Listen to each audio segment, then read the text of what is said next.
श्री राम चंद्र शरणं प्रपद्ये। मनोजवं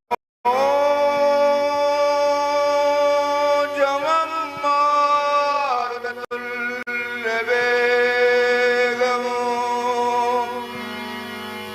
जितेन्द्रियं बुद्धिमतां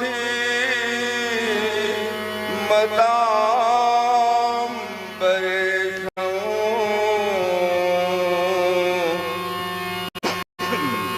वातात्मजं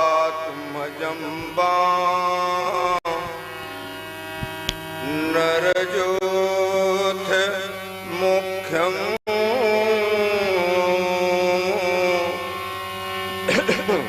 श्री राम दूतं शरणं प्रपद्ये।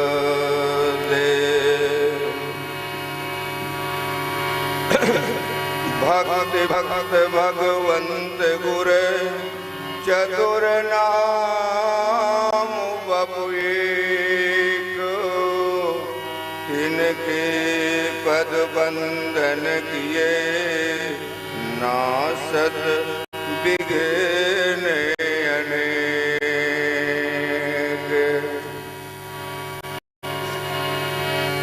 लेत सदा सुख दीन के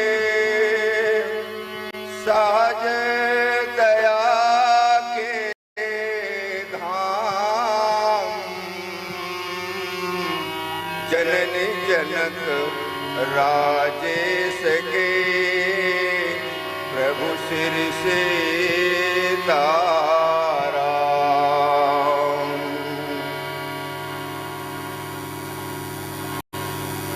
आप लोग बैठ जाए, कृपा करके बैठे शांति बनाए रहें तो अच्छी बात है। कृपा करके शांति बनाए रहें। बहुत गई थोड़ी रही, थोड़ी भी अब जाए। नट कहे सुन नाटनी ताल में भंग न लाए। जो ताल बज रहा है उसी ताल को बजने दीजिए, दूसरा ताल इसमें ना लाया जाए तो ठीक है। इससे हानि होगी और गलत संदेश जाएगा। इसलिए आप लोग बैठे और बैठने के बाद में लीला का भी दर्शन करें। लीला हो गई। मैं भी अपने टूटी फूटी शब्दों में जो कुछ कहूंगा थोड़ी देर के लिए शांति बना करके उसको सुने। आइए।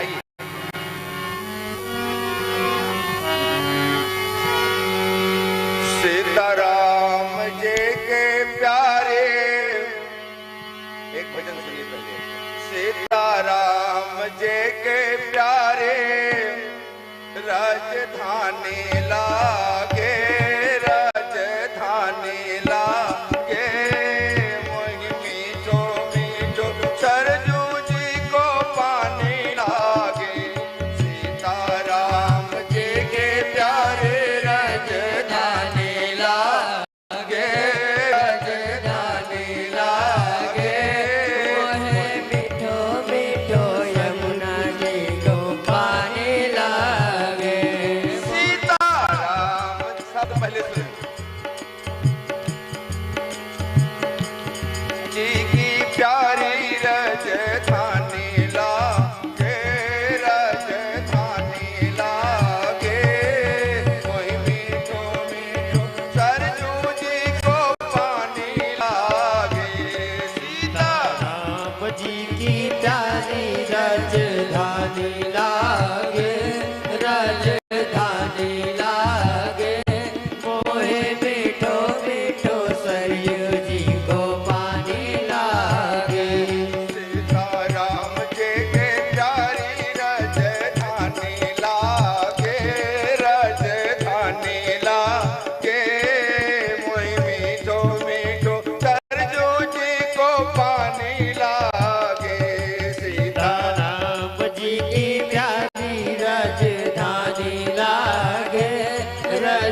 कौशल्या धन्य कैकेयी मैया धन्य कौशल्या धन्य सुमित्रा धन्य कैकेयी मैया धन्य कौशल्या धन्य सुमित्रा धन्य कैकेयी मैया धन्य भूप दशरथ जी के आंगन धन्य भूप दशरथ जी के आंगन खेले चारों भैया हाँ खेले चारों भैया मीठी तोतली रसेले प्रभु बाणे लागे प्रभु बाणे लागे मोहे मीठो मीठो यमुना जी को पानी लागे मोहे मीठो मीठो सरजू जी को पानी लागे सीता राम जी के प्यारी राजधानी लागे राजधानी लागे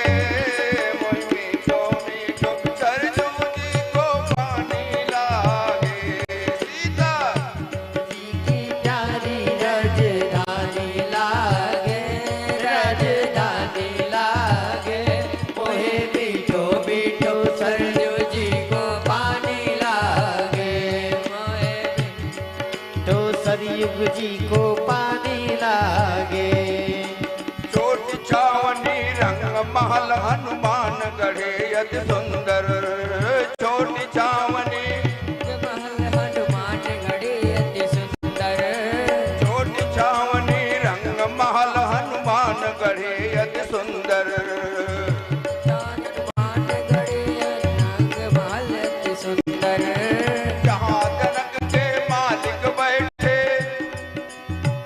हमारे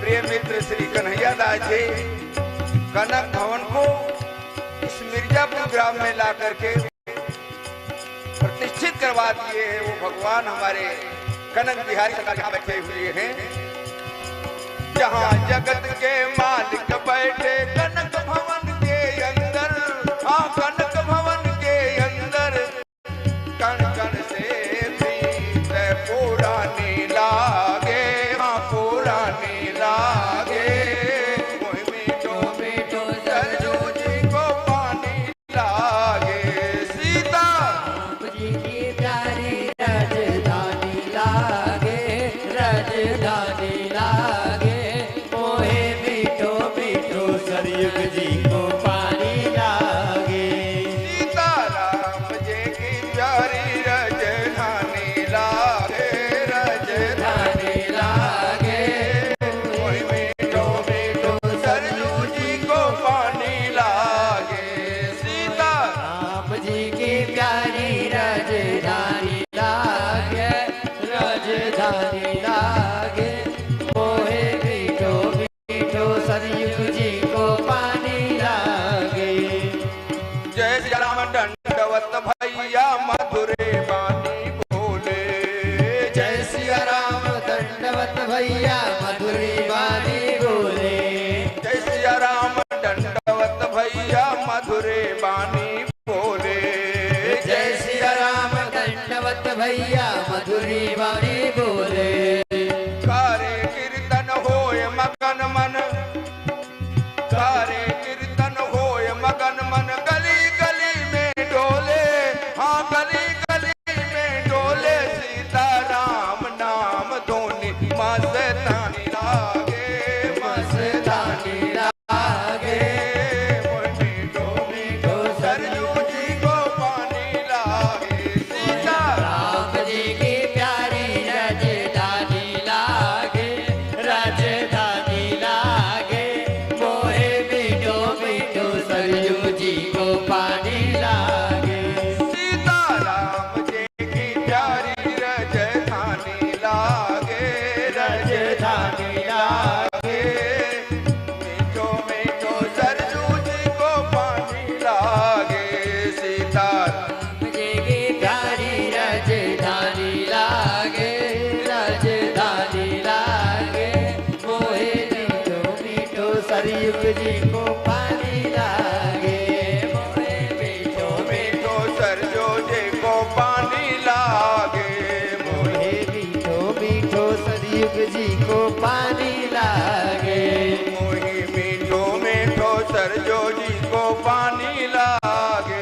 मोहे मीठो मीठो सरयुग जी को पानी लागे। श्री सीताराम नाम महाराज की जय हो। यज्ञ भगवान की जय हो। यज्ञ भगवान की जय हो। जय श्री सीताराम।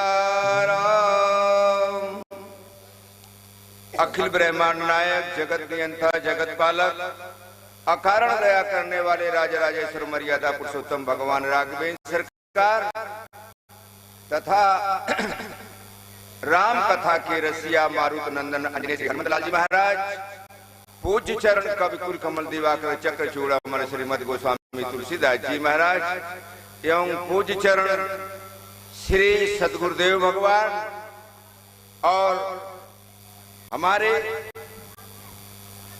शरीर रूप से तो यहाँ नहीं है, लेकिन आत्मा यहाँ सदैव विराजमान परम स्नेही परम मित्र।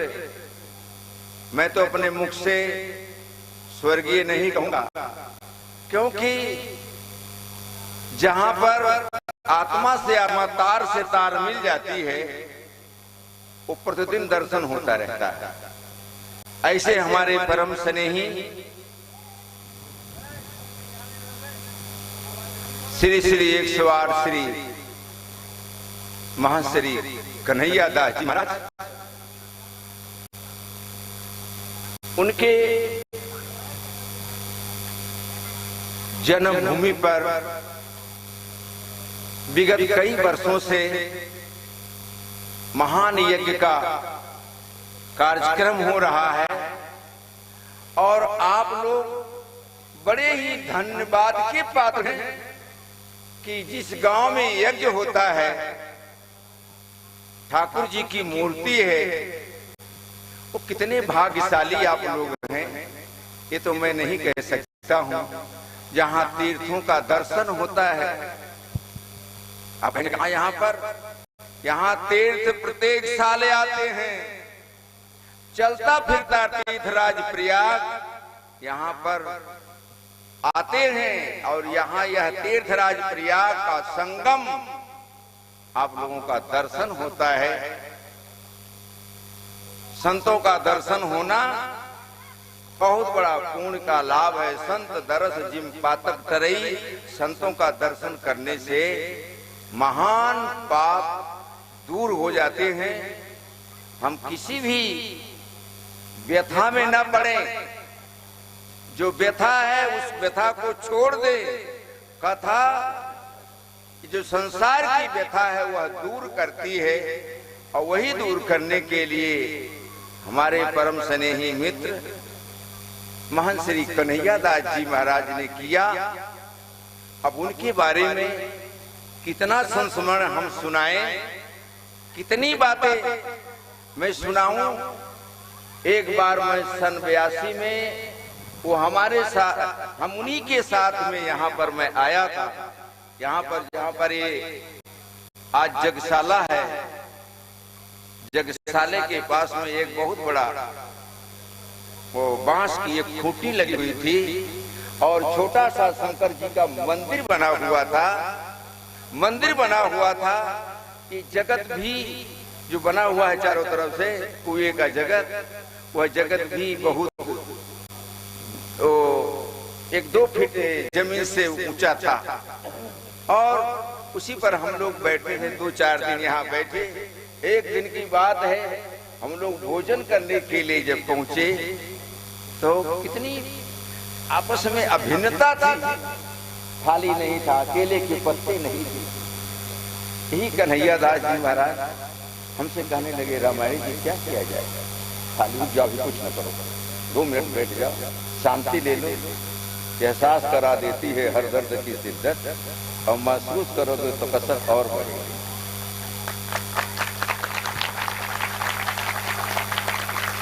तो मैं सच्ची घटना बताऊं, श्रीमान कन्हैया दास जी ने कहा, रामायण जी क्या किया जाए, थाली नहीं है, केले के पत्ते नहीं है, क्या किया जाए।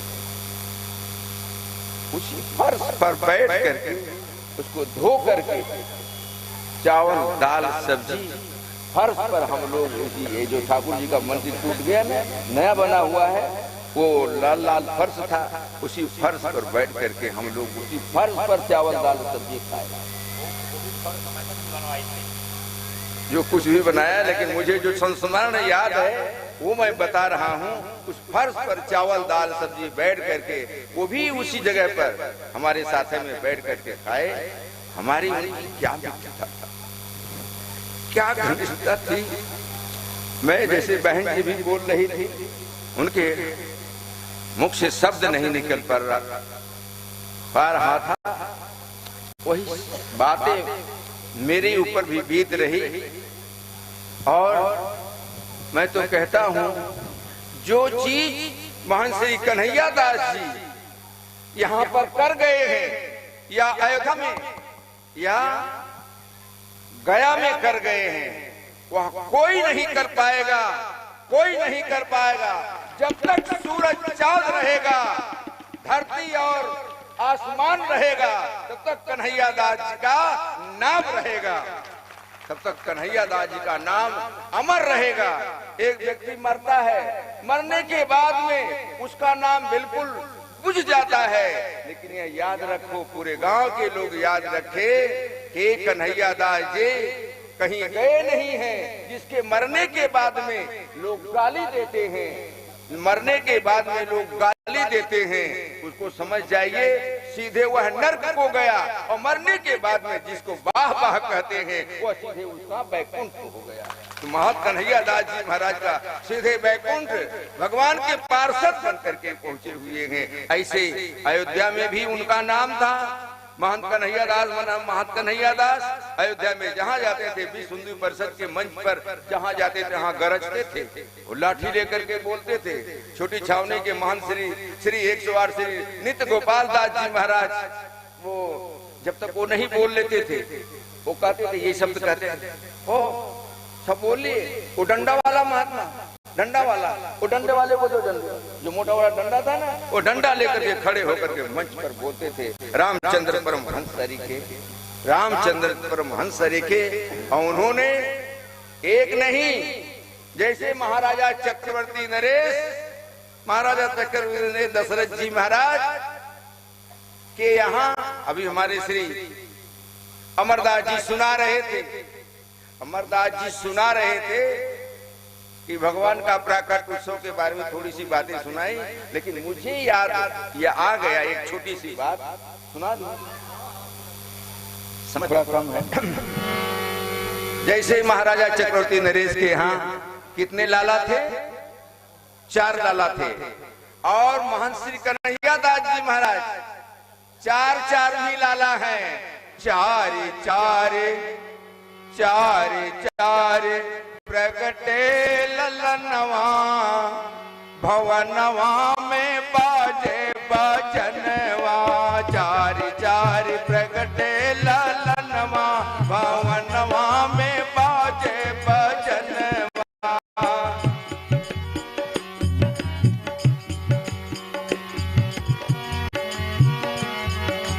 4 प्रगटे ललनवा, भवनवा में बाजे बजनवा। भवनवा में बाजे बजनवा, बाजे बजनवा हो, बाजे बजनवा, बाजे बजनवा हो, बाजे बजनवा, बाजे बजनवा हो, बाजे बजनवा। बाजे बजनवा हो, बाजे बजनवा। 4 प्रगटे ललनवा, भवनवा में बाजे बजनवा। 4 प्रगटे ललनवा, भवनवा में बाजे बजनवा। दुई सुत नील मणि छवि छीनत, सुत नील मणि छब छीनत, दुई सुत नील मणि छवि छीनत, सुत नील मणि छब छीनत। दुई सुत कंचन बरनवा, भवनवा में बाजे बजनवा। दुई सुत कंचन बरनवा, भवनवा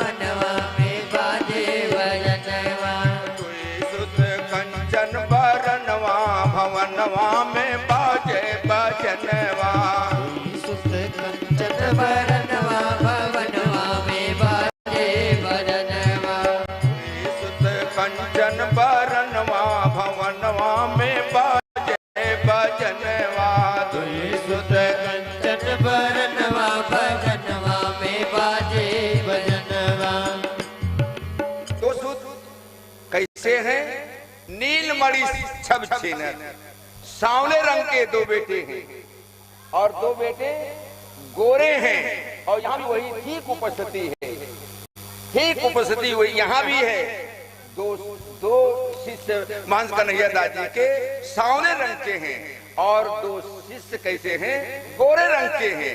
ठीक वही प्रभाव यहाँ भी छोड़ा गया है। लेकिन मैं कहता हूँ श्री महंत कन्हैया दास जी ऐसी चीज आप लोगों को देंगे, ऐसी चीज आप लोगों को देंगे कि आप लोग सभी लोग, तो मैं यही चाहूंगा सभी लोग आपस में मिल करके और गांव के लोगों से, महान पुरुषों से मेरी यही प्रार्थना है, यही निवेदन है कि आप लोगों को सहमति बना करके जिस तरह से कार्यक्रम चले, हर जगहों पर न्याय हो और किसी का विशेष आधिपत्य न हो और सब बराबर कमेटी बना करके, टेस्ट बना करके इस कार्यक्रम को चलाया जाए और बढ़िया से चलाया जाए, सुचारू रूप से चला जाए, ताकि महान श्री कन्हैया दास जी महाराज जी का नाम और दीपक वो बुझने न पावे। अगर दीपक बुझ जाएगा तो सदा सदा के लिए समाप्त होगा। मैं तो यही आशीर्वाद दूंगा कि हमारे मित्र की जो है दीपक अभी टिमटिमा रही है और कहीं हवा का झोंका लग गया, हवा का झोंका लग गया, तेज बह गई हवा, तो जलता हुआ दीपक क्या है बुझ जाएगा। जैसे कौशल्या जी से कहते थे महाराजा चक्रवर्ती नरेश, सुनो मेरी बात, ये तुम्हारा पुत्र काम नहीं करेगा, जो अवध का दीपक है ये बुझ जाएगा और दीपक को संभालेगा कौन? जाने सदा भरत कुल दीपा, बारे बारे मोही कहो महीपा। बारंबार कहते थे। तो मैं यही कहूंगा आप लोगों से, पूरे गांव के लोगों से क्षेत्र के लोगों से मैं कहूंगा इस दीपक को बुझने मत दिया जाए। ये दीपक बुझ जाएगा तो सदा सदा के लिए बुझ जाएगा। श्री महंत कन्हैया दास जी कीर्ति जगमगा रही है अयोध्या में। अयोध्या में नहीं है लेकिन अयोध्या के गणमान्य संत अभी भी कहते हैं कि कन्हैया दास जी बड़े कुछ समय में चले गए, अच्छे समय में नहीं गए, और बूढ़े होते तब जाते तब ठीक रहता, लेकिन अभी उनको कुछ दिन रहना चाहिए। जब अयोध्या के लोग कहते हैं तो आप लोगों के तो गौरव तो आप लोगों के बहुत बड़े निधि आप पे, तो आप लोगों को चाहिए कि सब लोगों को समाज समझा बुझा करके, अभी ये चारों बालक हैं, रोष करना नहीं चाहिए, आप लोगों को क्रोध नहीं करना चाहिए। अगर हो गया मुख से निकल गया, जबान है फिसल गई, उस जबान को वो वापस तो नहीं लौटाया जा सकता है, लेकिन कहते हैं बात जुबान से और तीर कमान से निकल जाने के बाद में वापस नहीं आती है। इसलिए आप लोगों को उसको बिल्कुल शांत करना चाहिए, शांत करके यही करना चाहिए कि उसके ऊपर धूल डाल दीजिए, पर्दा डाल दीजिए, उसको सोचिए नहीं, और अब नए तरह से फिर काम किया जाए। क्या काम किया जाए? मैं यही चाहूंगा आपस में समझौता करके, चारों को बुला करके, जो जास्ती करे, ज्यादा बोले, ज्यादा अपना दादागिरी दिखाए, उसको निगलेक्ट करिए, लेकिन मैं यही चाहूंगा कि उनकी कीर्ति अमर रहे, उनकी कीर्ति सदा बनी रहे, यही मैं चाहूंगा। बारंबार ऐसी जनता से, माताओं से, अपने भाइयों से मैं चाहूंगा सभी लोग उनके ही पक्ष में ऐसा वोट दीजिएगा, ऐसा कीजिएगा कि सब उनका काम बन जाए। नहीं तो बिगड़ता हुआ स्वरूप मुझे दिखाई दे रहा है। लेकिन गोस्वामी जी ने कहा है, सो जो राम रच राखा, को कर तर्क बढ़ा वैसा का। जो राम जी रच करके रखे होंगे, चाहे हम करें चाहे कोई भी करे, कितना भी प्रयास कर ले, लेकिन वो नहीं हो पाएगा। भगवान चाहेंगे, लेकिन हाँ एक भी बात है कि आप लोग अगर कोशिश करेंगे, बिगड़ा हुआ काम भी बन जाता है, इसमें कोई दो राय नहीं है। बिगड़ा हुआ काम बन जाएगा, लेकिन कोशिश करेंगे तो तटस्थता के साथ में, कड़ाई के साथ में आकर के वह काम किया जाए तो बड़ी अच्छी बात है। कितना समय हो गया? अभी हम लोगों के जो यहाँ के कन्हैया दास जी गुरु महाराज जी थे, उनके मित्र आए हुए हैं, और यहाँ जब भी आते थे तो महाराज जी कहते थे कि हम लोग राम जी की स्त्री हैं, और हमको तो लगता है कि स्त्री का जो 100% जो स्वभाव होता है अमरदास जी में आ गया है। क्योंकि थोड़ा सा भी बात अगर कह दिया जाए तो स्त्रियां क्या करती है, मुंह फुला लेती है। वही हाल आज हुआ है हम लोगों का अमरदास जी का। 100% जो विचार है वो आ गया है इनमें स्त्री का। इतने आदमी के बात को ये नजरअंदाज करके एक दो आदमी के बात को अंदर तक समाहित कर करके आज भूल गए हैं। और महाराज जी कहते थे कि हम लोगों का सबसे बड़ा यज्ञ होता है, पुण्य होता है रचनात्मक और यज्ञ। अगर यहाँ महाराज जी को सच्ची श्रद्धांजलि चारों चेला को देना है तो रचनात्मक काम और यज्ञ का काम हर साल करते रहना पड़ेगा। और अगर नहीं करते हैं तो फिर महाराज जी की श्रद्धांजलि किस बात पर, और महाराज जी का चेला किस बात पर? यज्ञ तो होना ही है और रचनात्मक कार्य भी होना है। जिस तरह संसार को चलाने के लिए 3 भाग में बांटा गया है, तो कोई नाश करता है, कोई जन्म देता है, कोई विकास करता है। तो महाराज जी अगर आप यज्ञ करने के लिए हैं तो हर साल यज्ञ कीजिए। महंत बनने का चक्कर जब नहीं है तो यज्ञ कराइए। यज्ञ कराने में आपको क्या परेशानी है? आप चले एक कदम, यहाँ की सारी जनता चली है आपके सामने 10 कदम, और 10 कदम जो चला उसके साथ आप नहीं है, और आपके पीछे जो 100 कदम चला उसके बाद को आप रख लिए। अगले साल यज्ञ कब होगा, कैसे होगा, इस पे विचार कीजिए और अगले साल यज्ञ का संकल्प लीजिए। यही महाराज जी के प्रति सच्ची श्रद्धांजलि होगी।